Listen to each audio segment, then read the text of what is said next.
নমস্কার সুধী দর্শকবৃন্দ, সবাইকে স্বাগত জানাই আজকের স্টেট কার্ড নিউজের কথোপকথন পর্বে। আমি শতাব্দী বিশ্বাস এবং আমার সঙ্গে আছেন বর্ধমানের একজন প্রবীণ সংস্কৃতিবান মানুষ শিবদাস মণ্ডল মহাশয়। নমস্কার দাদা, আপনাকে স্বাগত জানাই। দাদার একজন যাত্রা শিল্প অভিনেতা, তো বহু পুরানো বর্ধমানের একটি যাত্রা সংস্থা, নটরাজ যাত্রা সংস্থা, তার সঙ্গে উনি যুক্ত আছেন, এখনো কাজ করে চলছেন। তো আমি জানতে চাইবো দাদা, যে কবে থেকে এই নটরাজ যাত্রা সংস্থা রয়েছে, কিভাবে এর সঙ্গে আপনি যুক্ত হলেন? নটরাজ যাত্রা সংস্থা অনেক পুরনো। বর্ধমান শহরের মধ্যে যতগুলো প্রাচীন যাত্রা অ্যামেচার যাত্রা টিম ছিল তার মধ্যে পুরনো। এর মধ্যে আপনারা অনেকে নাম শুনে থাকবেন, নটশেখর রাখাল সিংহ। উনি ওইটাই ওনার কি বলবো হোম টিম যেটা বলে, ওখান থেকে উনি প্রথম অভিনয় শুরু করেন। পরে উনি কলকাতায় যান এবং ওই রকম অনেক বিখ্যাত ব্যক্তিত্ব এই নটরাজ যাত্রা সংস্থার সঙ্গে যুক্ত ছিলেন। যেমন ওনার দাদা ছিলেন রাখনি সিংহ, মনমোহন মাঝি, কালো সিংহ, এইরকম করে অনেকে বিখ্যাত ব্যক্তিত্ব তখনকার দিনে যারা অভিনয়ের সঙ্গে যুক্ত ছিলেন। এখন নেই তারা, তাদের নতুন প্রজন্ম এখন যুক্ত হয়েছে, তাদেরও পরিবারের কেউ আছে। এখন এই আমার যেটা সৌভাগ্য, আমি তাদের সঙ্গেও অভিনয় করার সুযোগ পেয়েছিলাম। যেমন রাখাল সিংহের সঙ্গে পেয়েছি, রাঘবরী সিংহের সঙ্গেও সুযোগ পেয়েছি এবং বাকি যারা এখানে আছেন। এবং এছাড়াও আমি অনেকে শম্ভু বাগের নাম জানেন, নাট্যকার শম্ভু বাগ, ওনার সংস্থাতেও আমার অভিনয় করার সুযোগ হয়েছে। আমি কলকাতাতেও অভিনয় করেছি, কলকাতার যাত্রার দলে। আবার কলকাতাতে আমি নাটকও করেছি। বধুর খোঁজে বলে একটি নাটক হতো প্রতাপ মঞ্চে কলকাতার, সেখানেও করেছি। আমি নির্দিষ্টভাবে কোথাও কোনো এমনি শিখিনি, করতে করতে যেটা হয় আর কি, করতে করতে হাতে কলমে শিক্ষা। এই শিক্ষাটা আমার খুব ছোটবেলায় হয়েছে আমার গ্রামের বাড়িতে। আমার গ্রাম হচ্ছে বাঁকুড়া জেলার রাউতখন্ড গ্রাম। ওখানেতে ছোটবেলা থেকে আমি দেখেছি, ওখানে ওই নাটক, গান, বাজনা, আবৃত্তি, বিভিন্ন সামাজিক কাজের সঙ্গে একটি ক্লাব যুক্ত ছিল, রাউতখন্ড যুব সংঘ বলে।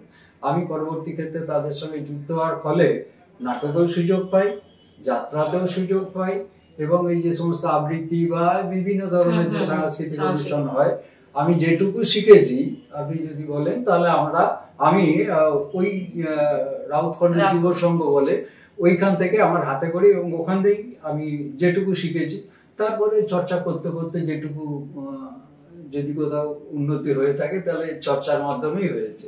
আমি প্রথাগতভাবে কোথাও শিখিনি। আচ্ছা, আর এই নটরাজ যাত্রা সংস্থাটা প্রতিষ্ঠা কত সালে? প্রতিষ্ঠাতা হয়েছে সম্ভবত 1959 সালে।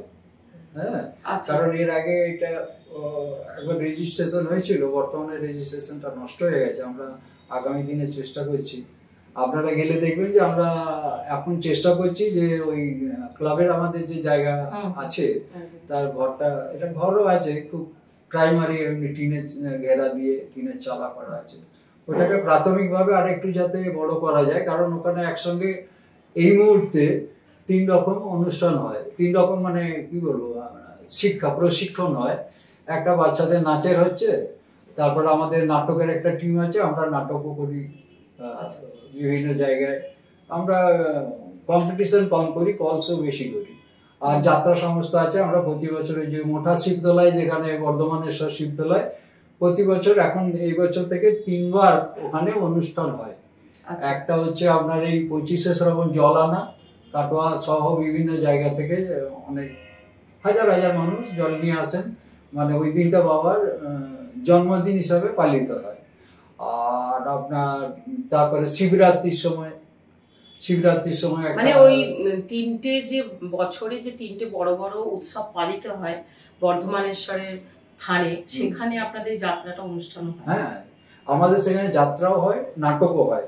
আমরা যেটা মূলত লক্ষ্য রাখি, প্রতি বছর ওখানে ধরুন এই শিবরাত্রির সময় ধরুন 5 থেকে 6 দিন অনুষ্ঠান হবে বিভিন্ন ধরনের। আবার এই 25শে শ্রাবণও হবে, শিবরাত্রির সময় তো হয়। আর এবছর থেকে আমরা ওই নীল উৎসব যেটাকে বলে গাজন নীলে যেটা হচ্ছে, আমরা গাজনটা করি না, নীল পুজো এই সন্ন্যাসী দিনে এবছর থেকেই শুরুটা করা হয়েছে। এবছর 3 দিনের একটা অনুষ্ঠান হয়েছে। এটাকে মূলত আমাদের উদ্যোগ যেটা আছে আর কি, মূলত যেটা আমাদের ইচ্ছা যে বর্ধমান শহরে এইরকম একটা শিব আছে যেটা শুধু চেহারার দিক থেকে বিশাল নয়, এর ঐতিহাসিক গুরুত্ব ধরুন প্রচুর গুরুত্ব, এর ঐতিহাসিক গুরুত্ব যদি সেই সময়কার যদি দেখেন এটা কত 100 বছর আগে বা কত হাজার বছর আগে নির্মিত, এটা এখনো পর্যন্ত কোনো ঐতিহাসিক বা কোনো কেউ বলতে পারেননি। ঠিক আছে, তাহলে সেই জায়গায় দাঁড়িয়ে, এবং এই মূর্তিটা হচ্ছে আপনার কৌষ্টিক পাথরের তৈরি। আচ্ছা, ঠিক আছে। আর এর আর একটা বৈশিষ্ট্য যেটা, এটাকে কেউ আমাদের জানাশোনার মধ্যে কেউ তৈরি করে প্রতিষ্ঠা করেননি। ওখানে মাটি কাটতে কাটতে শিব ঠাকুরকে পাওয়া যায়। পরবর্তী ক্ষেত্রে ওইখানেতে আপনাকে ক্রেনে করে এনে এখন যেখানে দেখবেন ওইখানেতে রাখা আছে। এটা অস্থায়ীভাবে পাশে একটা মন্দির তৈরির পরিকল্পনা নিয়েছিল, মানে যাদের বাড়ির ঠাকুর, ওটা একটা ব্যক্তিগত জায়গায় ঠাকুরটা আমাদের আছে। চারুবাবুদের বাড়ি বলে, চারুচন্দ্রদের পরিবার, ওদেরই জায়গা, ঠাকুরটা ওদের জায়গাতেই উঠেছে। আমরা যেটা করি স্বেচ্ছাসেবকের ভূমিকা পালন করি। আর ওই যে বললাম যে এইরকম একটা শিব আছে, আমরা প্রচারটা চাই যে মানুষ আসুক আলমগঞ্জে এইরকম দেখুক যে এইরকম একটা শিব হয়। জানি না ভারতবর্ষের কোথাও এই চেহারা শিব আছে কিনা। যখন এটাকে তোলা হয়েছিল তখন 13 টনের থেকেও বেশি ওজন ক্রেনেতে, যেটা মোটামুটি জানা যায় আর কি। মানে আমাদের দর্শকবৃন্দকে এটা বলা হয়নি, আমি জানিয়ে দিই যে শিবুদা কিন্তু আমাদের বর্ধমানেশ্বর যে আলমগঞ্জে আমরা যেটা মোটা শিব বা বড় শিব বলে চিনি, সেই মন্দির যে ট্রাস্ট আছে তার সঙ্গে শিবুদা খুবই গভীরভাবে যুক্ত আছেন, এবং যে সদস্যরা আমার প্রধান সদস্যদের মধ্যে একজনা। তো সেই জন্য কথা প্রসঙ্গে আমাদের বর্ধমানেশ্বর শিবের উত্থাপন এলো, কারণ ওনাদের নটরাজ যাত্রা সংস্থাটা বর্ধমানেশ্বর শিব তার পাশেই ওনাদের নটরাজ যাত্রা সংস্থাটা, এবং যত সাংস্কৃতিক যে বছরে 3 বার অনুষ্ঠান হয় ওই বর্ধমানেশ্বর আলমগঞ্জের শিবতলাতে, যে কথাটা উনি বললেন সেটা মানে ওই একদম বর্ধমানেশ্বরের থানের পাশেই ওখানে বেশ সাংস্কৃতিক অনুষ্ঠান করার জন্য মঞ্চসজ্জা করা হয়। এবং আমি প্রত্যক্ষভাবে দেখেছি, যেহেতু আমি যুক্ত ছিলাম, যে ওই যে 4-5 দিনের যে কর্মযজ্ঞ চলে তার শিবুদা সারা দিন সকাল থেকে রাত অবধি ওখানে ব্যস্ত, বিভিন্ন বর্ধমানে বিভিন্ন সাংস্কৃতিক গোষ্ঠীকে ডাকেন, নাচ গান কবিতা, যাত্রা তো আছেই, ওনার নাটক, 5-6 দিন ওই মানে বিকেল থেকে একদম রাত অবধি এরকম অনুষ্ঠান উনি করে থাকেন উদ্যোগে। তো ওনার ব্যক্তিগত ইচ্ছা যে এটা বর্ধমানেশ্বর যে এইরকম গোটা এশিয়া মহাদেশ আর কোথাও আছে কিনা এত বড় শিবলিঙ্গ, তো আমরা সত্যি কেউ জানি না, তো সেইভাবে প্রচারটা নেই। দাদা এটা প্রায়ই বলেন যে অধিকাংশ মানুষ জানেই না যে আলমগঞ্জে বর্ধমানেশ্বরের এত বড় একটা বিগ্রহ আছে, তো মানুষ এখানে আসুক, প্রচার হোক। উনি বা ওনার যে কমিটিতে আরো যারা সদস্য আছে সবাই মিলে খুবই প্রচেষ্টা করেন, বিভিন্ন সাংস্কৃতিক অনুষ্ঠান এবং বিভিন্ন সমাজসেবামূলক কাজও চলে এখান থেকে। তো সেই হিসাবে দাদা জানতে চাইবো যে সমাজসেবামূলক কাজ যেগুলো করেন আপনারা বাবার থানের ওখান থেকেই, বা আপনাদের নটরাজ যাত্রা সংস্থায় বলি বা ক্লাব বলি বা কমিটি বলি, যাই বলি, সবকিছুই তো আপনি এবং আপনার সদস্যরা। হ্যাঁ, তো সব ওই তারা মিলে যে নানা রকম সমাজসেবামূলক কাজ করেন সেইগুলো 2-4টা যদি বলেন আমাদের দর্শকদের উদ্দেশ্যে। বলি এইসব কাজ তো কেউ একা করতে পারে না, এটা যৌথ কাজ, সবাই মিলেই হয়। কেউ কম বেশি সহযোগিতা করে, সবাই ইয়ে করতে পারবে। ওখানে তো আমরা যেটা করি যে ধরুন দুস্থ মানুষদের মধ্যে অনেক সময় অনেকে কম্বল বিতরণ করতে চান, অনেকে ওখানে ভোগ রান্না হিসাবে খাওয়াতে ইয়ে করেন, অনেকে বাচ্চাদের জামা কাপড় ইয়ে করেন। আমরা সেগুলোকে সংগঠিত করে যাতে ওই মন্দির প্রাঙ্গণ থেকে দেয়া যায়, আমরা যারা দিতে চাই তাদের বা কাদিকে দিলে ঠিক দেয়াটা হবে সেই রকম লোকগুলোকে আমরা যতটা পারি লিস্ট করে দিই। আর যে ব্যক্তিগত যার উদ্যোগ, এগুলো তার যেমন ইচ্ছা সে যাকে ইচ্ছা দেয়, এইগুলো আছে। এছাড়াও স্বাস্থ্য সম্পর্কিত ব্যাপার নিয়ে আমরা মানুষকে বলি যে যখন যেরকম হয়, যেমন করোনার সময় তো আমরা একটা যথেষ্ট ভূমিকা পালন করেছি, না মানে যথেষ্ট বলতে কি যা ক্ষমতা অনুযায়ী আমরা সাধ্য মতো মানুষকে যতটা রিলিফ দেওয়া যায় আমরা কিছুটা চেষ্টা করি। আর আমাদের যেখানটা ক্লাবটা তার মানে আশেপাশে খুব গরিব মানুষদের বাস, একদম ঠিক আছে, আমি নিজেও দেখেছি। যার জন্য কি হয় ওদের তো পয়সা শুনলেই ওরা ইয়ে করবে, আবার ফ্রিতে হলো তখন ওদের একটা অদ্ভুত চরিত্র, মানে বিনা পয়সায় হলে আগ্রহ কম, আবার পয়সা দিয়ে হলে তখন পয়সা কম, ঠিক আছে। তবুও এইরকম একটা পরিস্থিতির মধ্যে, কারণ ওরা গুরুত্বটা বোঝে না। যেমন এই যে একটা বাচ্চা যদি আজকে নাচে, সে তো কোনোদিন মা হবে, তারও তো কোনোদিন বাচ্চা হবে, সেও তো একটা সুস্থ সমাজের দিকে এগিয়ে যাবে। এই লক্ষ্যতেই আমরা চেষ্টা করি যে আপনারা দেখবেন প্রতি বছরই শিবতলাতে আমরা কত বেশি বাচ্চা ছেলেদের অংশগ্রহণ করাতে পারছি, তাতে নাচে হোক, গানে হোক, হ্যাঁ আবৃত্তিতে হোক, আমরা এটা লক্ষ্য থাকে। এবং বর্ধমানের মধ্যে যারা তথাকথিত একটু কোয়ালিটি আছে বা তারা একটু নামযশ করেছে এরকমের যেমন একদম বেনামি যারা এই প্রথম শিখছে তাদেরকে নিয়েও আমরা অনুষ্ঠান করি। এটা যৌথ একটা উদ্যোগ বলতে পারি। আমি ব্যক্তিগতভাবে শিবুদার সঙ্গে মানে শিবুদার কর্মকাণ্ড নিজের চোখে দেখেছি, যেটা শিবুদা বলতে গিয়েও একটু খুলে বলা হলো না। সেটা হলো যে আপনার যে এলাকার বাচ্চারা, তাদের বেশিরভাগই তাদের বাবা মারা কিন্তু রাইস মিলের শ্রমিক, একদমই মানে লেবার, একদমই দিনমজুর খাটে পয়সা পায়, সেইভাবে চলে। তো তাদের বাচ্চাদের নিয়ে শিবুদা কিন্তু একটা নতুন কর্মসূচি শুরু করেছে, এবং আমি সেই কর্মসূচির একটা অংশ। যেহেতু আমি যুক্ত আছি সেহেতু আমার দিক থেকে বলি, আমি যেটুকু করি, শিবুদা গান, আবৃত্তি, ছবি আঁকা এবং নাচ, এই চারটে বিষয়কে একদম প্রান্তিক স্তরের মানুষের ছেলে মেয়েদের কাছে যাতে পৌঁছে দেওয়া যায়, যতটা কম খরচে করা যায়। কারণ ওই যে শিবুদা বললেন, বিনা মূল্য থাকলে তার কোনো কদর থাকে না, আবার মূল্য নিলে তাদের কাছে তখন ওটা হয়ে যায় চাপ হয়ে যায়। তো যেটুকু না নিলে সম্মান থাকে না, সেটুকু উনি নিয়ে একটা স্কুল খুলেছেন, যেখানে নাচের দায়িত্বটা শিবুদা আমাকে দিয়েছেন। যাই হোক, উনি আমাকে যোগ্য মনে করেন বলে সেটা আবার বলুন যে ফ্রিতেও আছে। হ্যাঁ, ফ্রিতেও আছে। এবং আমি খুবই কৃতজ্ঞ ওনার কাছে যে এত বড় একটা কর্মযজ্ঞে উনি আমাকে অংশীদার করেছেন বা মনে করেন যে আমি সে যোগ্যতা রাখি। যাই হোক, এরকম আরো অনেক দিদিমণি স্যার আছেন যারা ছবি আঁকাচ্ছেন, কবিতা শেখাচ্ছেন। সেইভাবে আরম্ভ করা যায়নি যেহেতু আমাদের ইয়েটা নেই বলে। এটা আমাদের দীর্ঘদিনের প্রচেষ্টা। আমরা বাচ্চা থেকে যে অনেকদিন ধরেই করছি, কিন্তু স্থায়ী কোনো ঘর ছিল না আমাদের।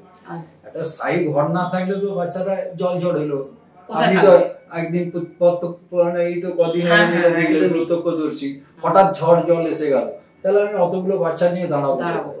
এই যে একটা এবার যারা রিহার্সাল করতে আসে, তারা বাচ্চাও বড়, প্রাকৃতিক বিপর্যয় সবাইকার কাছে একটা দুর্ভোগের ব্যাপার, ঠিক আছে। সেই জন্য একটা চেষ্টা হচ্ছে যে আগে ছাউনিটা যদি করতে পারি, ধীরে ধীরে আমরা বাকিগুলো করার ইচ্ছা আছে।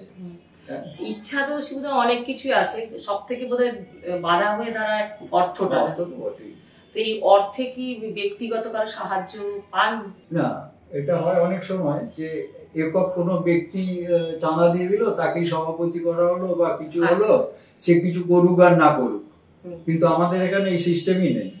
এখানে হচ্ছে যে আমরা একবারে লাফিয়ে 5 তলা করতে চাই না, ধীরে ধীরে করব। আমাদের যারা সদস্য আছে তাদের মধ্যে থেকেই নেবো, সাধারণ মানুষের কাছেও যাবো। যাই হোক, আমরা আগে কলকাতা দল যাত্রা করাতাম। এই যে জায়গাটা আজকে দেখছেন ক্লাবের, এটা দুটো ক্লাব মিলিয়ে আমরা একটা নটরাজ যাত্রা সংস্থা আর একটা যে নিবেদক সংঘ নাটক, আমরা যৌথ দুটো ক্লাব মিলিয়ে কলকাতা দল যাত্রা করাতাম।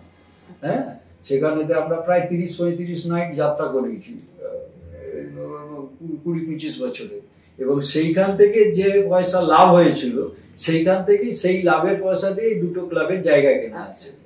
যেখানে এখন যাত্রা রিহার্সাল হচ্ছে, ওই জায়গাটা ওই যাত্রার লভ্যাংশ থেকে কেনা। আর একটা নিবেদক সংঘ নাটক বলে আছে, ওখানে জিম আছে, আপনার দুর্গা পুজো হয়, শনি পুজো হয়, কালী পুজো হয়, হ্যাঁ এগুলো হয়।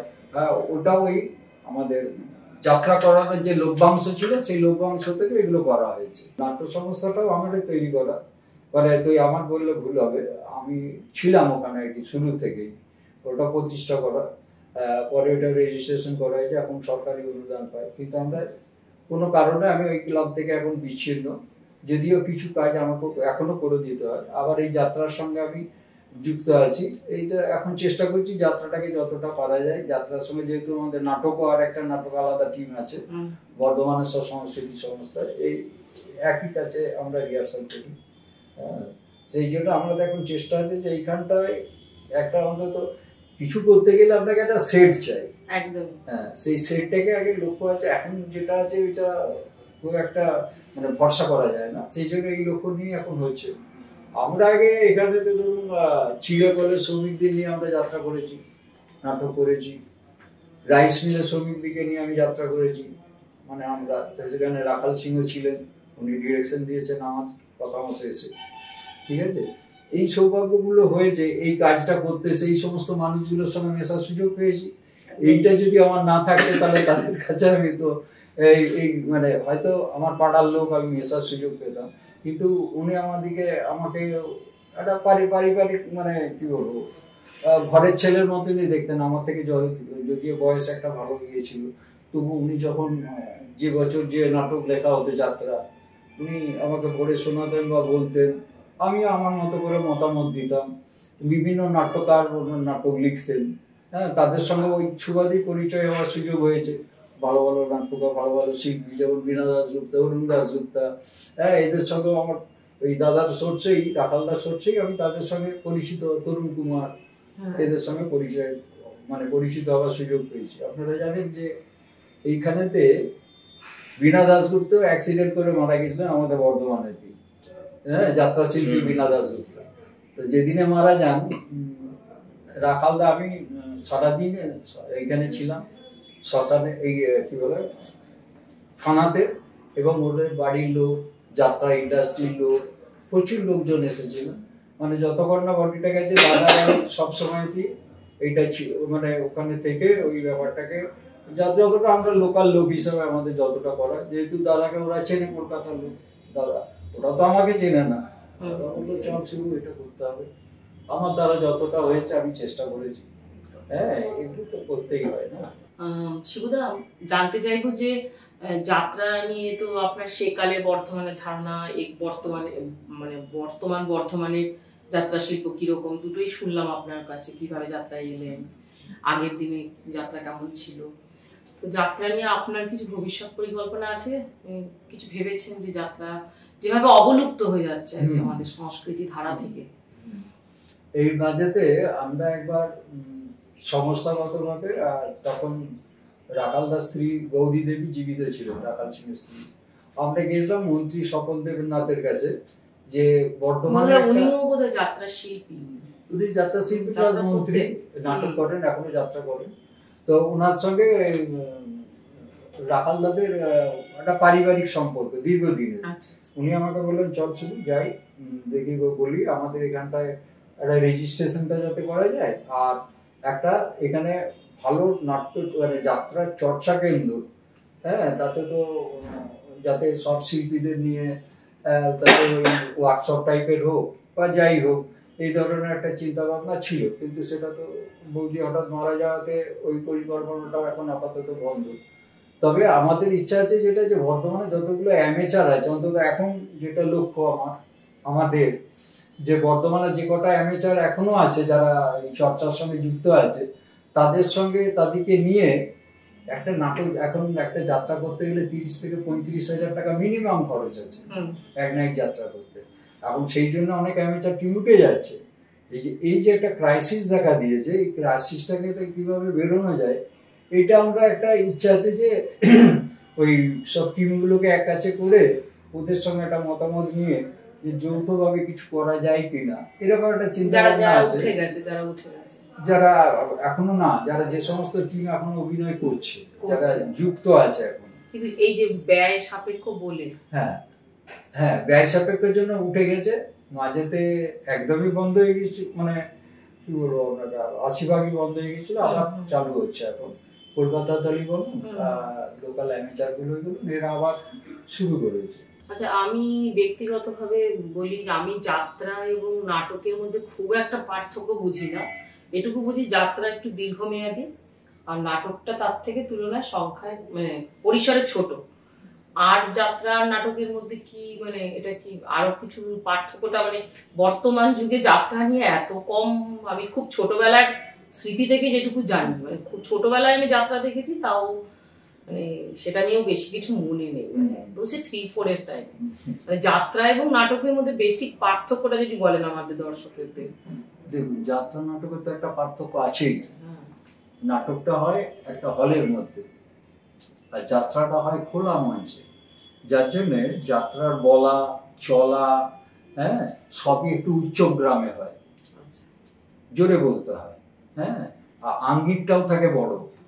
হ্যাঁ, যদি নাটকে কেউ বললো অ্যাকশন মারবো বলা যায়, কিন্তু যাত্রায় সাধারণত তাকে বডিটা দেখাতে হয়, তাকে ফিগারটা ইয়ে করতে হয়, কারণ অনেক দূরে লোক বসে আছে। যাত্রাতে দর্শক থাকতো প্রচুর আগেকার দিনে। হ্যাঁ, তো সেই মানুষটার কাছে আমার কথাটাও পৌঁছাতে হবে, আমার আঙ্গিকটাও পৌঁছাতে হবে। আর নাটকের ক্ষেত্রে যেটা সুবিধে, ধরুন হলের মধ্যে হয়, খুব সুন্দর সুন্দর লাইট দিয়ে তাদেরকে ধরা হয়, একদম ইয়েতে সাউন্ডটা একটা লাইটটা একটা নির্দিষ্ট জোনে পড়ে, সাউন্ডটাও একটা আলাদা রকম ভাবে ইয়ে হয়, ঠিক আছে। যাত্রা নাটকের মধ্যে বেসিক্যালি আর অভিনয়েরও তফাৎ আছে। অভিনয় ধরুন যেখানেতে আপনার যেমন সিনেমার সঙ্গে একটা তফাৎ আছে মঞ্চে, মঞ্চের সঙ্গে আবার একটা তফাৎ আছে যাত্রা, ঠিক আছে। আঙ্গিকগত ভাবে, উপস্থাপনাগত ভাবে, হ্যাঁ, অনেকগুলো ক্ষেত্রে এর একটা ইয়ে আছে, কি বলবো, পার্থক্য আছে। আবার এক যখন বলতে পারবেন এও অভিনয় ও দুটোই অভিনয়, ঠিক আছে। এই জায়গায় এক, নাহলে ধারা, এটা একটা এক একটা ধারা। যেমন ধরুন অনেক সময় লেটও আছে, আলকাপ আছে, এগুলো যখন করবেন এগুলো আরো মোটা দেখে, ঠিক আছে। হ্যাঁ, আবার এর মধ্যে পঞ্চরসের যাত্রা আছে, আদি রসাত্ম। আগে আমরা যেটা করেছি বর্তমানে, আমরা এই যে আপনি যেটা বললেন ভবিষ্যৎ লক্ষ্য, এটা লক্ষ্য নিয়েছিলাম অনেক বছর আগে। তখন আমরা বর্ধমান শহরে আজির বাগান বলে একটা জায়গা আছে, ওই আমাদের যেখানে আলমগঞ্জের পরেই পাশেই একটা জায়গা, ওইখানেতে তখন আমরা যাত্রা কম্পিটিশন করাতাম। বিভিন্ন দল, আসানসোল থেকে দল এসছে, এদিকে নথু হরপুর থেকে এসেছে, ইয়ে মানে বিভিন্ন জায়গা থেকে দল, মানে একটা 5 দিনের করে কম্পিটিশন করেছি, 5 দিন বিভিন্ন দল, ঠিক আছে। আজকে ধরুন আসানসোলের দল, কাল দুর্গাপুরের দল, পরশু দিন এই রেলওয়ে জিআরপি ছিল। এর মধ্যে আবার বিচারক থাকতেন, যেমন নাটকে হয় আর কি, দিয়ে আমরা করেছিলাম। কিন্তু তার পরের বারে সম্ভবত 78 এমন বন্যা এলো, মানে এমন একটা ইয়ে এলো, নদী বাঁধ ভেঙে গেল, বিধ্বংসী বন্যা এলো। আপনার আমাদের কাঞ্চননগরের এখানে যে ইয়ে গেট আছে, লক গেট আছে, ওটা ভেঙে গেল, দিয়ে তো সব এসে আমাদের প্যান্ডেল সব উঠিয়ে নিয়ে চলে গেল। আচ্ছা আচ্ছা, ঠিক আছে। কম্পিটিশনের সময় ওই সময় তো আমরা একটা বিরাট ঘাটতিতে পড়ে গেছিলাম। হ্যাঁ, ওই ঘাটতিটা পূরণ করতে অনেক সময় লেগেছিল, কিন্তু যে মেন আমাদের ড্রেস কোম্পানির মালিক যে ছিলেন, তিনি আমাদেরকে হেল্প করেছেন যে তোমরা যখন পারবে দেবে, কিছু কিছু করে তাকে মিটিয়ে দেওয়া হয়েছে। আমি বুঝলাম যে ভবিষ্যৎ পরিকল্পনা রয়েছে যে আরো, আর এই যে আপনি আপনার শিবতলার যে সামাজিক সাংস্কৃতিক মূলক যে প্রান্তিক স্তরের মানুষদের মধ্যে সাংস্কৃতিক চর্চা জেগে উঠুক, বা কোনো কেউ বাচ্চার তার সাংস্কৃতিক গুণ থাকতেই পারে, ভগবান তার ট্যালেন্ট দেওয়ার সময় গরিব বড়লোক বিচার করে দেয় না, যে গরিব প্রান্তিক স্তরের ছেলে মেয়ের মধ্যেও ভালো গানের গলা থাকতে পারে, ভালো অভিনয় দক্ষতা থাকতে পারে, ভালো নৃত্যশৈল্পিক গুণ থাকতে পারে। আপনি যে সহযোগিতা করছেন, এই যে তাদের যে একটা প্ল্যাটফর্ম দিচ্ছেন যে তারা সেটাকে কাজে লাগিয়ে সামনে আর আসুক, এই ভবিষ্যতে আপনি আর কি কি মানে এইটাকে বড় করে আর কি ভেবেছেন, যে এই যে বিভিন্ন 4টে বিষয় আপনি গরিব বাচ্চার ছেলে মেয়েদেরকে শেখাচ্ছেন, মানে ভবিষ্যতে কি ইচ্ছা আছে, এটাকে কেন্দ্র করে কি করার ইচ্ছা আছে? এখন যে কোনো কিছু করতে গেলে তো একটা মূল জায়গা থাকে।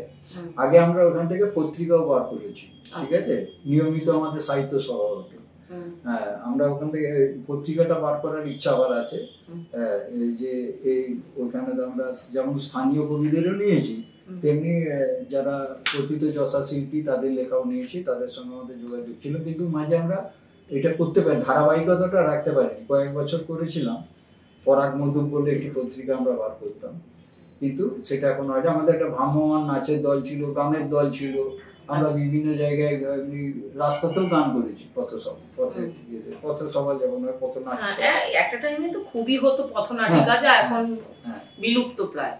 মানুষ প্রতিবাদ জানাতো পথনাটিকার মধ্যে, এখন সেই আঙ্গিকটাই উঠে গেছে। প্রতিবাদ জানাতো, বক্তব্য বলতো বা সমাজ সচেতনতামূলক, ওই জায়গাটা এখন অনেকটাই নষ্ট হয়ে গেছে। মোটামুটি কি ইচ্ছা আছে যে এই ছেলেমেয়েরা শিখুক নাকি? এই ছেলেমেয়েরা শিখুক তো বটেই, আরো যেটা আছে যে আমরা আরো ছোট থেকে বাচ্চাদিকে কি করে ধরতে পারি, কারণ ছোট থেকে ধরলে তার সে যখন ধীরে ধীরে কারণ একটু যখনই বড় একটু শিখে যাচ্ছে, বড়রা ওই টিমে নাচতে চলে যাচ্ছে, ওই টিমে চলে যাচ্ছে, এখানটা তারা তখন সে তখন নিজেই মাস্টার হয়ে যাচ্ছে, ঠিক আছে। কিন্তু একদম বাচ্চা থেকে সে করুক, এরকম করেই তো শেখে মানুষ। হ্যাঁ, আমি যেটা চাইছি যে একদম ছোট থেকে যদি যে কোনো জিনিস, আবৃত্তি, নাচ, গান, ছবি আঁকা, যাই হোক, যদি খুব ছোট বয়স থেকে শেখে, তাহলে তার ভিতটা শক্ত হবে, আর বেশ কিছুদিন সে এই চর্চার সঙ্গে যুক্ত থাকবে। তাতে তার হয়তো সে 5 বছর করলো কি 3 বছর করলো, কিন্তু এই যে বীজটা তার মধ্যে রয়ে গেল ছোট থেকে, আগামী দিনে সেই স্কুল কলেজ যেখানেই যাক না কেন, তার এইটার উপরে ইন্টারেস্ট হবেই। যেমন আগেকার দিনে অনেক বাবা মা এই তোকে নাচ করতে হবে না, এই তোকে গান করতে হবে না, এই তোকে অমুক করতে হবে না, ছবি আঁকতে হবে না, এখন অভিভাবকরা সঙ্গে নিয়ে যাচ্ছে। আর আগে আমরা নাটক করার সময় মার খেয়েছি বাড়ির লোকের কাছে, কাজ নাই, ঘরে গিয়ে মনের মস তাড়াতে গেছে, ঠিক আছে। এখন কিন্তু উল্টেছে, সংস্কৃতির জগৎটা যে একটা প্রত্যেকটা মানুষের প্রয়োজন আছে, এটা কিন্তু আবার দেখুন শিক্ষার সঙ্গে তো যুক্ত হয়ে গেছে। আপনি স্কুল কলেজে যেখানেই যাবেন সবগুলোই তার একটা করে হয়ে গেছে। শুধু তাই যে যোগ হয়েছে তার নয়, একটা বিরাট বড় বড় ধারা তৈরি হয়ে গেছে। অনেকে তো ধরুন রবীন্দ্রসঙ্গীত শিখিয়েও তো অনেকে তার জীবিকা নির্বাহ করছেন বা শেখাচ্ছেন। তেমনি নাচ গান আবৃত্তি যাই বলুন না কেন, বর্ধমানে কত ভালো ভালো প্রতিভা রয়েছে, আমরা সবাইকার খবরই জানি না। আমরা এখানে চেষ্টা করি যেটা আসে না, আমরা সেটা চেষ্টা করি যে এর মধ্যে তার কোয়ালিটি আছে, অথচ প্রচার বিমুখ, অথচ ভালো, আমরা সেসব মানুষদেরকেও আনার চেষ্টা করি। কারণ যেহেতু আমরা বছরে 3টে প্ল্যাটফর্ম পাই বলে অনেক মানুষকে আনার ক্ষেত্রে আমাদের একটা সুবিধাও হয়, ঠিক আছে। আমরা বাছাই করা মানুষদেরকে আনতে পারি, বা হয়তো অন্য কেউ ডাকে না, আমরা দেখলাম এর মধ্যে একটা ভালো রয়েছে, কেউ বললো, হয়তো সবটা তো আমরা জানি না, তাই জন্য বললাম একটু ভালো গান করে, আমরা চেষ্টা করি তাদেরকে নিয়ে এসে ওই মঞ্চে তোলা, যে যাদেরকে কেউ ডাকবে না। হ্যাঁ, এইরকম মানে প্রতিভা আছে, গুণ আছে, অথচ হয়তো মঞ্চ পায় না। তো শিবদা সেই সমস্ত মানুষদেরকে বেশি চেষ্টা করেন যে তারা সুযোগ পান, তারা মঞ্চ পাক, তারা তাদের প্রতিভাকে তুলে ধরে। আচ্ছা, আর একটা কথা আমি বলতে চাইবো যে এই যে শিবের মোটা শিবের যে থান আছে, সেই শিবের থানের ভবিষ্যৎ পরিকল্পনা কিছু ভেবেছেন? কি করতে চান আগামী দিনে, আপনাদের কমিটি কি করতে চান? বাবার থানকেই তো আসল কেন্দ্র করে এগুলো গড়ে উঠছে, তো ভবিষ্যতে কি আরো কি ভেবেছেন যে বাবার থানকে আরো, যেমন মা সর্বমঙ্গলা মন্দির, এক বাক্যে বর্ধমান মানেই সর্বমঙ্গলা মন্দির, সবাই চেনে, তো সেই রকম জায়গাতে বাবা বর্ধমানেশ্বরকে নিয়ে যাওয়ার চেষ্টা অবশ্যই আছে আপনাদের, যে বর্ধমানের নাম পরিচিতি বর্ধমানেশ্বর বলেও পরিচিত হোক। হ্যাঁ, তো সেই জন্য আপনারা কিছু পরিকল্পনা করেছেন যে ভবিষ্যতে এগুলো করলে আরো মানুষের কাছে আমরা যেতে পারবো বা আরো পরিচিত হব, বা যখনই হয়তো গুগল ম্যাপে সার্চ করলো কেউ যে বর্ধমানের মেন জায়গা কোনগুলো, প্রথমেই দেখায় যে বর্ধমান সর্বমঙ্গলা মন্দির, 108 শিব মন্দির, তারপরে আছে গুগল সিটি, যে নেই বর্ধমানেশ্বর তা নয়, মানে তাকে ব্যাপক হারে অতটা হাইলাইট এখনো হয়নি, বা আমিও যারা গেছেন তারা দেখেছেন যে আরো অনেক কাজ বাকি আছে বর্ধমানেশ্বর, সবই বাকি আছে। এখন শুধু তো এই মূর্তি বাবার থানকে শুধু ঘেরা হয়েছে আর শেড দেওয়া হয়েছে, ওগুলো খুব টেম্পোরারি টিনের শেড। এখন ওই যে 1972 সালে যখন পাওয়া যায় তখন এটা ছিল, তো এটা এখনো আছে একটা পারিবারিক ঠাকুর, একটা পরিবারের ঠাকুর, এটা এখনো তাই আছে, কোনো ট্রাস্টি বোর্ড এখন ট্রাস্টি কোনো সেইভাবে ট্রাস্টি হয়নি। আমরা করি পাড়ার লোক হিসাবে, আমি খুব, আমরা দীর্ঘদিন ধরে ওই ওখানে নাটক যাত্রা করার ফলে তো আমরা এখন ভলেন্টিয়ার হয়ে গেছি, আমরা যুক্ত হয়ে গেছি, এবং ওই পরিবারটা যারা ওই যাদের পরিবারের ঠাকুর তারাও আমাদেরকে খুব বিয়ে করে, মানে ওরা চায় যে আমরাই, যেহেতু ওদের জায়গা থেকে ঠাকুর উঠেছে, এখন ওদের পারমিশন ছাড়া তো কোনো কাজ করা যায় না। প্রথম কথা হচ্ছে যখন বাবা উঠেছিল 1972 সালে, তারপরে পরেই ওই বিড়লা টিল্লা এরকম সব আন্তর্জাতিক জাতীয় যে সমস্ত বড় বড় সংস্থা আছে তারা চেয়েছিল ওখানে একটা মন্দির করবে বাবার, যেখানে পাওয়া গেছে। পরবর্তী ক্ষেত্রে যেটা হয় যে তখন এদের বিরাট অবস্থা, আপনারা জানেন বর্ধমান শহরে এটা একটা বর্ধিষ্ণু পরিবার, চারুচন্দ্র দে, মানে এদের সিনেমা হল, পেট্রোল পাম্প, চা বাগান, হ্যাঁ, গ্রামের দিকে বোধহয় 700 বিঘে জমি, এখানেও প্রায় 200-250 বিঘে জমি, ল্যান্ডলর্ড বলা যায়, বিত্তমান মানুষ, ঠিক আছে। তারা তখন চিন্তা করেছিল যে মন্দির কেউ করবে না, আমরা করবো, আচ্ছা, ওই পরিবার থেকে করবো, যে আমাদের ব্যক্তিগত, হ্যাঁ, যেহেতু আমাদের কারোর সহযোগিতা নেবো না, আমরা করবো, যেহেতু আমাদের জমি থেকে পাওয়া গেছে। তো তখন ওরা ওইখানে আপনারা গেলে দেখবেন একটা 80 ফুটের ফাউন্ডেশন করা আছে এখনো, যেখানে বাবাকে পাওয়া গেছিল একটা ছোট চালা করা আছে, তার চারদিকে 80 ফুট হাইট হবে আর কি, এইরকম চিন্তা ভাবনা করে একটা ফাউন্ডেশন করা আছে। তা কিছুদিন কাজ করার পরেতে ওইখানটা যেটা হয়, আপনার ওদের বাড়িতে কোনো ঘটনা দুর্ঘটনা যাই হোক ঘটার ফলে, বারে বারে ঘটার ফলে তো ওই কাজটা স্থগিত হয়ে যায়। পরবর্তী ক্ষেত্রে এখন স্থগিত হয়েই গেছে। ইদানিং আমরা আমাদের যেটা মূল লক্ষ্য যে এই মুহূর্তে মন্দির করা, মানে ওর মন্দির, উপযুক্ত মন্দির করতে গেলে কোটি কোটি কোটি টাকার ব্যাপার হবে, ঠিক আছে, ওই শিবের উপযুক্ত মন্দির।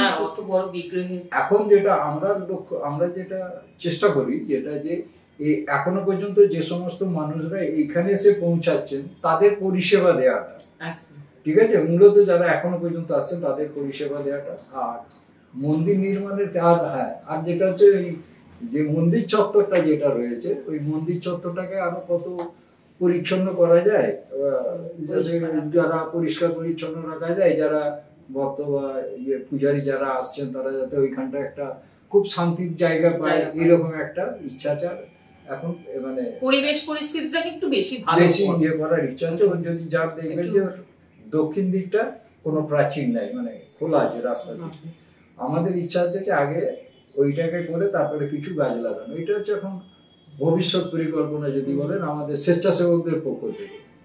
এখন মোটামুটি বাবার যে খরচাপত্র চলে সেটা সবার অনুদানেই তো চলে না, ওই ব্যক্তিগত খরচাতে, ওদের ওই চারুচন্দ্র বাবুদের ব্যক্তিগত পারিবারিক খরচাতে চলে বাবার? ওদের পারিবারিক যে সিস্টেম আছে সেই সিস্টেমেই চলে। আচ্ছা, হ্যাঁ, মানে ওনাদের পরিবার থেকেই বাবার ওদের নিত্য সেবা, পূজারীদের, যারা গার্ড আছে, ঠিক আছে, এদের সমস্ত কিছু দেওয়াটা ওদের পারিবারিক যে সিস্টেম ছিল সেই সিস্টেমেই আছে, পুরনো সিস্টেমেই চলছে, ওদের সিস্টেমে ওদের এখনো চলছে।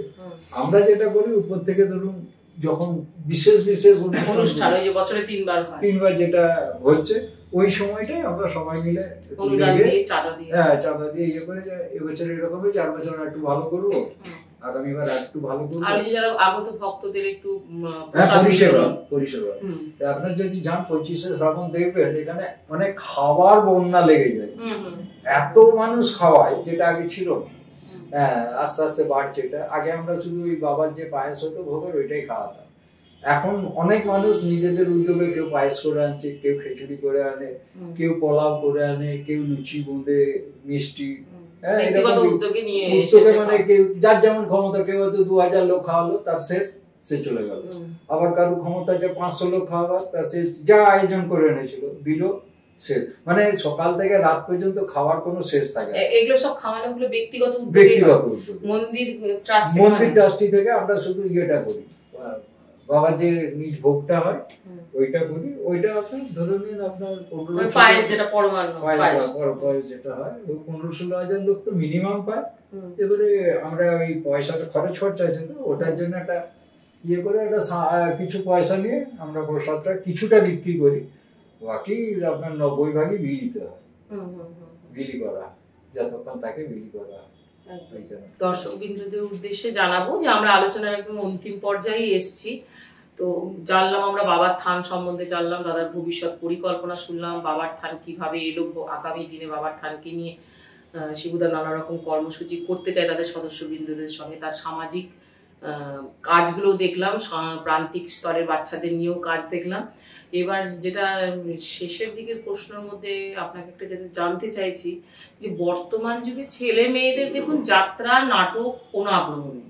সত্যি কথা বলতে যাত্রা শিল্প হারিয়েই গেছে, আর নাট্য শিল্প অর্ধমিত প্রায়। তবুও এই নাট্য উৎসবগুলো হয়, রিসেন্টলি আমাদের বর্ধমানে সংস্কৃতি মঞ্চে হয়েছে। তো এই উৎসবগুলো নানা রকম নাট্য প্রতিযোগিতা কোনো রকমের টিকিয়ে রেখেছে, অক্সিজেন দিচ্ছে। সেই হিসাবে যাত্রা শিল্প তো দেখতেই পাই না বর্তমানে। তো এখনকার ছেলে মেয়েদের কোনো আগ্রহও নেই যাত্রা। তো আপনি কি ভাবে দেখছেন এটা, যে আগামী প্রজন্মর ক্ষেত্রে কি এটা হারিয়ে যাবে? যেমন করে আমাদের মানে লোক সংস্কৃতিগুলো হারিয়ে গেছে, এটা কি আস্তে আস্তে অবলুপ্ত হয়ে যাবে, না কেন এটা তাদের আগ্রহ নেই? এই হিসাবে আপনি কি ভাবছেন যে আগামী প্রজন্মে কি হতে চলেছে?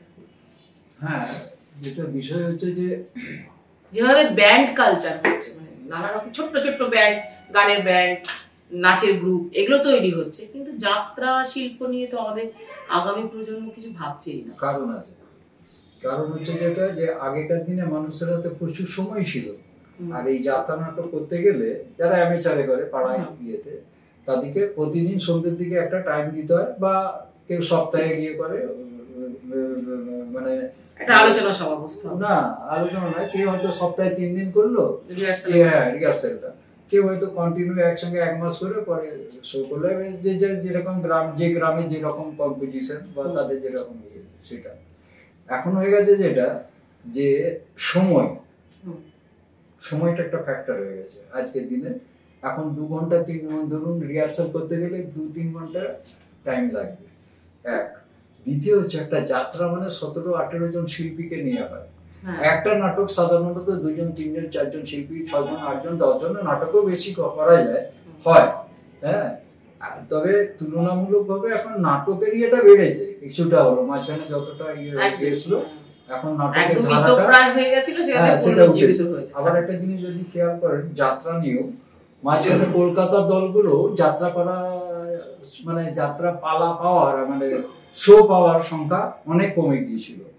বর্তমানে আমি যেটুকু, আমার ধারণা ভুল হলেও হতে পারে, আমি যেটুকু দেখছি যে আগের তুলনায় মাঝখানে যেরকম যাত্রা, মানে আমি কমার্শিয়াল দলের কথা বলছি, তারা যেমন একদম মানে শেষ হয়ে গেছিল প্রায়, ওই কেউ বলে সিনেমা আর্টিস্ট আসা, কেউ বলে ভালো নাটক না থাকে, অনেকগুলো কারণ আছে, কোনো একটা কারণে তো হয় না।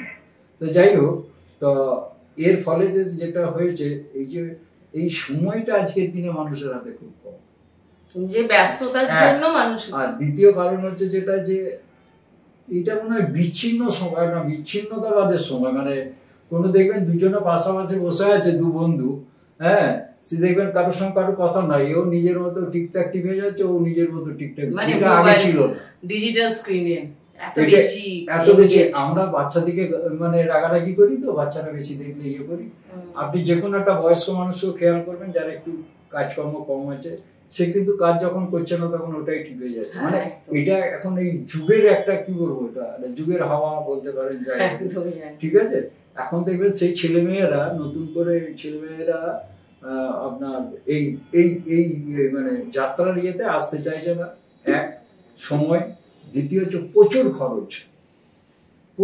খরচ, একটা নাটক করতে যা খরচা আছে তার 3 ডবলের বেশি খরচা আছে একটা যাত্রা করতে গেলে, ঠিক আছে। এখন এই যারা করে, তারা বেশিরভাগ তো গ্রামের প্রান্তিক মানুষ, চাষিবাসী ঘরের ছেলে, ছেলে, তাদের পক্ষে ওই 1,500, 2,000, 3,000 টাকা করে চাঁদা দিয়ে যাত্রা করাটা সম্ভব না। অনেক গ্রামে আছে, কেউ একটা বলে আমি 5,000 দিচ্ছি, বাকি ততটা জোগাড় করে। একটা পদ্ধতি তো হয়, কারণ জমি জায়গা কিছু আছে, লোকে চাষবাস করে। আমরাই যেমন গ্রামে যখন আমার বাড়িতে আমি ক্লাব করেছিলাম, আমার বাড়িতে নাটকের টিম করেছিলাম, তখন আমি 8, 9 এরকম পড়ি, ঠিক আছে, আমার গ্রামের বাড়িতে, দেশের বাড়িতে। আমরা ওখানেতে আপনার নাটকের টিম করেছিলাম, লাইব্রেরি করেছিলাম, খেলার সমস্ত কিছু ছিল, আপনার ফুটবল, ট্রেড, চাইনিজ শিকার, ক্যারাম, ফুটবল, বিভিন্ন রকম। আমরা ওই প্রত্যন্ত গ্রামে, কিন্তু আমার বাড়িতে ক্লাব ছিল, আমার ইয়েতে লাইব্রেরিটা করলাম কি করে, লাইব্রেরিটা ছিল তখনকার দিনে সোভিয়েত দেশ বলে একটা পত্রিকা বেরোতো, প্রথমে আমরা ওর গ্রাহক হই, পরে বলে ধর এইটা কোথায় বিদেশি কাগজ জানতে, তাহলে নিজেরা কিছু কর দিয়ে এইরকম করতে করতে লাইব্রেরি করবো এটা চিন্তা হলো। দিয়ে আমার ঘরেতেই একটা আলমারির মতো জায়গা ছিল, এখানেতে বই জোগাড় করলাম, যে তখনকার দিনে বিয়েতে বা অনুষ্ঠানেতে বই দেয়া একটা রেয়াজ ছিল, কোনো কিছু হলে তখনকার দিনে বইটা ছিল দেবেই একটা, মানে বইটা একটা সভ্যতা ভদ্রতার মধ্যে ছিল। আমরা যেটা করলাম যে ওই বইগুলোকে কালেকশন করে, যা যে সবাই দিতে চায় না, এবারে যে যা বই দিল সেই বইগুলোকে না প্রথমে এক কাছে করলো, তারপরে লাইব্রেরির সঙ্গে যোগাযোগ করে লটারি টটারি করে কিছু টাকা করে আমার বাড়িতেই ক্লাবটা করেছিলাম, আমার বাড়িতেই লাইব্রেরিটাও ছিল, খেলার সরঞ্জাম সব আমার বাড়িতেই থাকতো, কারণ আমি আর আমার মা মেম্বার ছিলাম। আমার কোনো ভাই বোন না থাকার জন্য আমার ঘরটা আড্ডাখানা ছিল, তো দিনে রাতে সবসময় কেউ না কেউ থাকতো। ওই সুবাদেই ওইখানেতে আমার প্রথম নাটক করা হচ্ছে আমার গ্রামে, আমার পাড়ায়।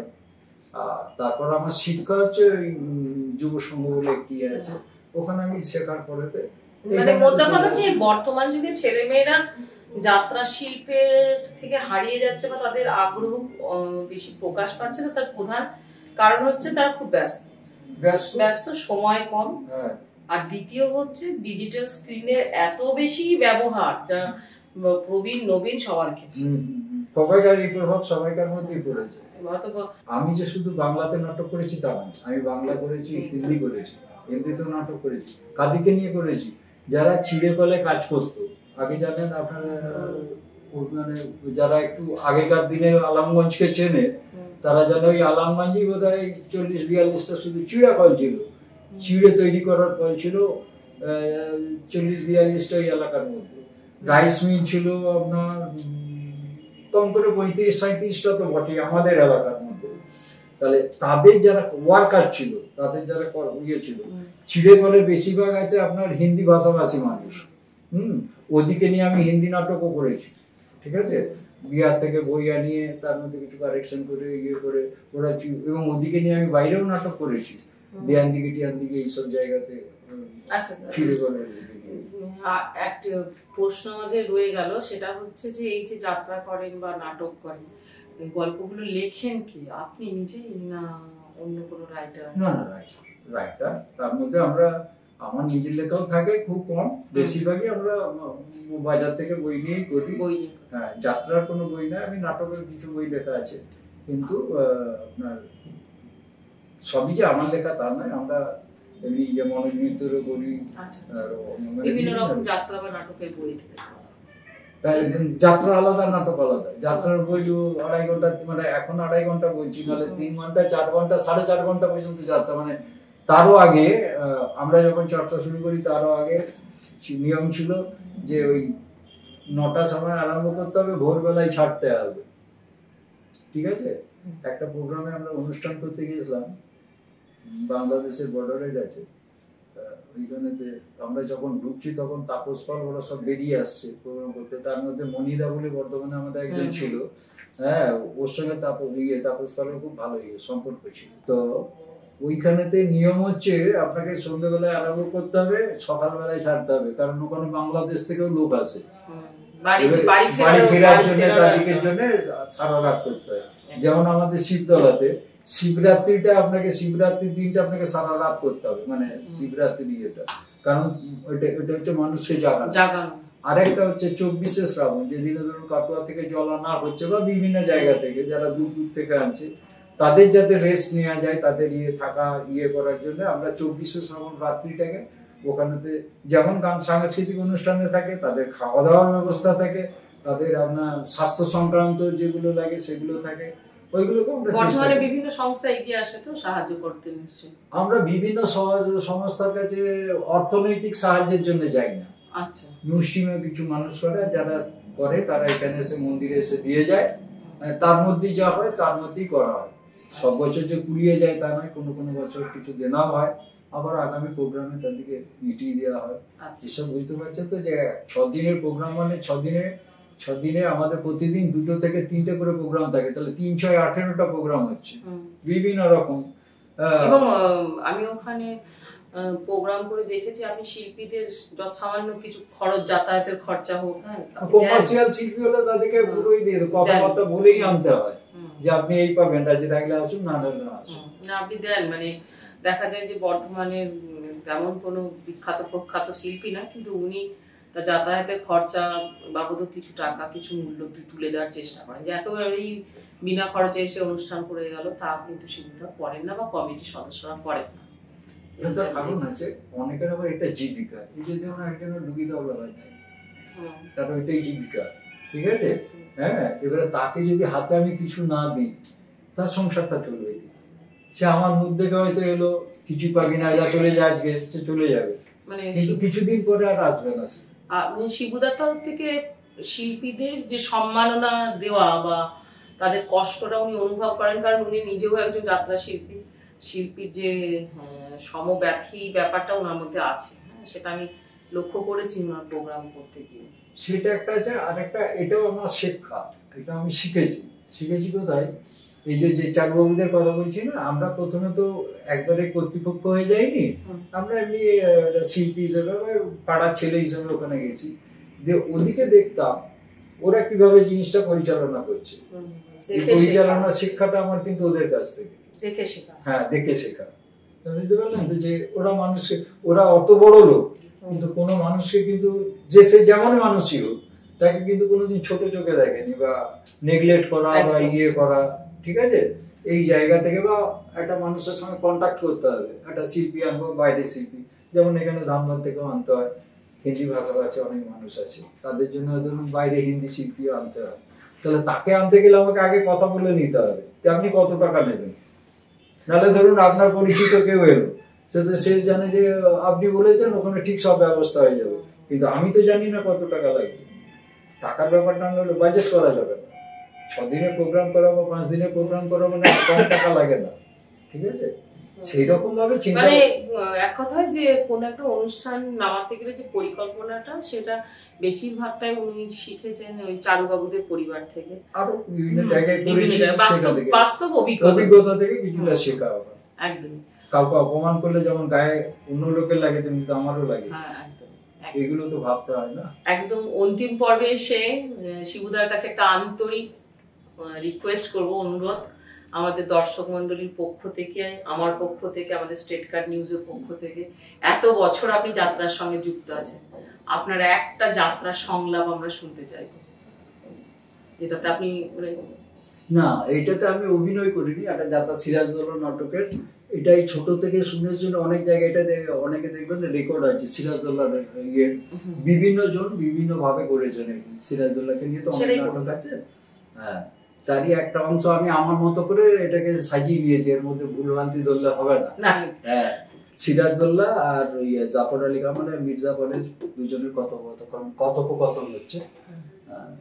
উনি সিরাজদৌল্লা বলছেন, জাফর আলী খান, আপনি আমার আত্মীয়, বিপদের দিনে বুকে ভরসা নিয়ে যার কাছে দাঁড়ানো যায় সেই না আত্মীয়। যুদ্ধের শেষে একদিন আপনারা আমার বিচারে বসবেন, সেদিন আপনারা যে দণ্ড দেবেন আমি মাথা পেতে নেব। আমাকে অযোগ্য মনে করে আর কাউকে যদি সিংহাসনে বসাতে চান, আমি হৃষ্টমনে সিংহাসন ছেড়ে দেব। শুধু ওই চেয়ে দেখুন, বাংলার ভাগ্য আকাশে আজ দুর্যোগের ঘন ঘটা, তার শ্যামল প্রান্ত আজ রক্তের আলপনা আঁকা। শুধু সুপ্ত সন্তান সে হরের রোদ উদ্যমানা জননী, নিশা বসানের আশায় প্রহর গণনায় রত। কে তাকে আশা দেবে, কে তাকে ভরসা দেবে, কে শোনাবে সেই জাগরণের অভয় বাণী? ওঠো মা ওঠো, মোছো তোমার অশ্রু জল, 7 কোটি সন্তান হিন্দু মুসলমান, জীবন দেও রোধ করবো এই অভিযানের পথ। খুব সাধুবাদ কম হয়, খুব সুন্দর লাগলো, দারুণ লাগলো এক কথায়, মানে এত সুন্দর সংলাপ, আর তেমনি তার কণ্ঠ এই বয়সেও, মানে মাইকে, এ তো মনে হচ্ছে মুক্ত মঞ্চে শুনছি, এ দরকার নেই মাইকে। হ্যাঁ, মানে কোনো আধুনিক যন্ত্র এর সঙ্গে পাল্লা দিতে পারবে না। অসাধারণ লাগলো, অসাধারণ। এটা যাত্রাও হয়েছে, নাটকও হয়েছে, বিভিন্ন ভাবে যে যেমন পেরেছেন। আপনি বললেন আপনি অভিনয় করেননি, কিন্তু আপনার সংলাপ শুনে মনে হলো যেন আপনি এটা এখনই এই বয়সে মঞ্চে যদি করেন তাহলে দর্শক হাততালি দিয়ে আপনি হাততালি কোরানোর জায়গা শেষ করতে পারবেন না, মানে এত সুন্দর সংলাপ লিখেছে আমার কাছে। এটা অনেক বড়, আমি ইচ্ছা মতো একটু কেটে ছেটে করে নিয়েছি। যাই হোক, শুধু দর্শকবৃন্দ তো শুনলেনই, আমাদের শিবুদা বিভিন্ন গুণের মানে বহু গুণবান ব্যক্তিত্ব, এরকম বাংলায় এরকম ব্যক্তিত্বের খুবই অভাব। যাই হোক, আপনাকে অনেক ধন্যবাদ দাদা আমাদের স্টেট কার্ড নিউজে আসার জন্য। আপনার এই যে সমস্ত কর্ম প্রচেষ্টা চলছে বা আপনার যাত্রা শিল্প এভাবে এগিয়ে চলুক, বাবা বর্ধমানেশ্বর যে থানকে আপনি বর্ধমানে একটা প্রাণ কেন্দ্র করতে চাইছেন, একটা আকর্ষণের জায়গা করতে চাইছেন, আগামী দিনে সেটা আরো তাড়াতাড়ি হোক এই কাজটা। হ্যাঁ, এই বলে এখানে শেষ করছি। আপনি ভালো থাকবেন, সুস্থ থাকবেন, আবার আসবেন আমাদের এই সংস্থাতে। নমস্কার, আপনাদের সংস্থাকে নমস্কার, স্টেট কার্ড নিউজকে, যে আমাদের মতো এইরকম নগণ্য মানুষকেও আপনারা একটা গুরুত্ব দিয়ে এইরকম একটা, আমাদের অনেক প্রতিভা আছে, যদি এরকম করেন সত্যি খুব ভালো লাগবে। হ্যাঁ, অবশ্যই ধন্যবাদ আপনাদের। বর্ধমানের মধ্যে এত প্রতিভা যে লুকিয়ে আছে, আমাদের স্টেট কার্ড নিউজের মানে কাজই তাই তাদেরকে তুলে ধরা। অবশ্যই আসবেন দাদা। আপনাদের নমস্কার।